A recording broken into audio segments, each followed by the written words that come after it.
Hi guys, how are you? Great to be back with you. I'm back out on my walk. Welcome to the program. This is the channel that checks the boxes for you guys. I have to tell you, I've been under a lot of stress lately, lots of projects going on. I feel blessed for it all. I could not do it without my daily walk, period. I invite you to get on your shoes and come out here with me daily. I'm hearing so much good news from folks. People are dropping weight, people are sleeping better, getting informed at the same time. I'm all about checking the boxes for you guys. So let's do this together. I'm going to jump right into the content, and I want to share a little story with you. And I'm going to come back to this at the end of the program. Many of you know that I love to study animal behavior, evolution. You'll find that passion revealed, especially in my book, They're Not Coming. And I have to tell you an interesting fact about tigers. Tigers do not pace in the wild. Tigers do not pace in the wild. They do pace in captivity because human beings, unfortunately, we've created that behavior. They pace as a mechanism to cope. That's how they cope with their territory being cut off nearly by 100-fold.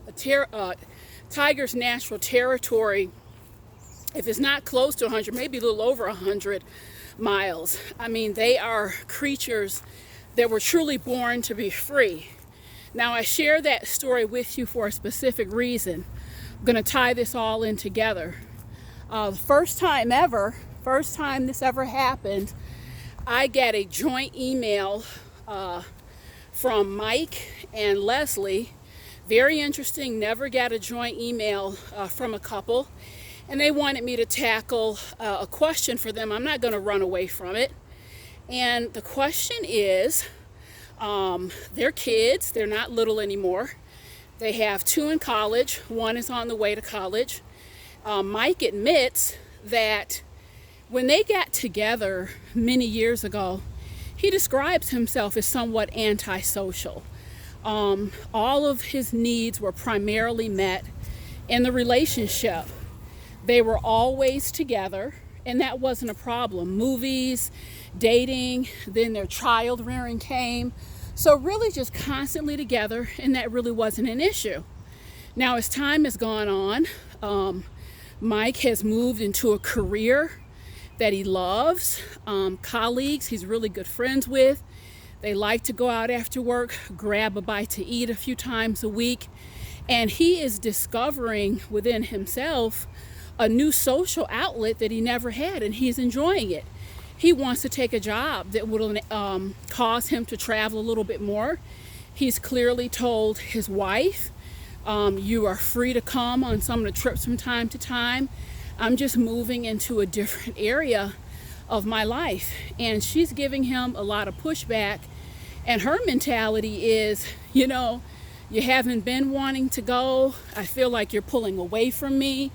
I'm not comfortable with this.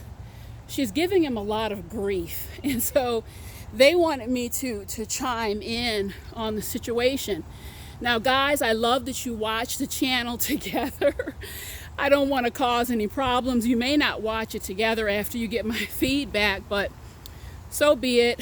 I am dedicated to giving you honest feedback, and I'm not going to stop that.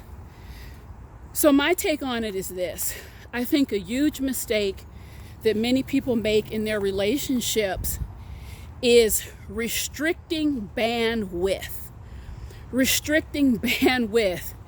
and really taking for granted that you are not going to be the same person you were when you started a relationship. People can change exponentially from month to month, year to year.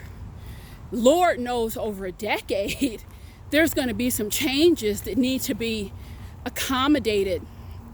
And if you can't do that, you need to reevaluate really what it means to be in a relationship. It is not fair. Even if you make the declaration, I'm always going to stay the same. We don't stay the same.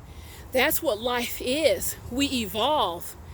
And Leslie, I have to tell you straight out, what you are creating is a pacing tiger in your relationship. You are creating a pacing tiger. And let me tell you something about pacing tigers. The next step is a pounce. And you are creating that because the man is not being unreasonable. He's telling you, I've grown. I'm no longer antisocial.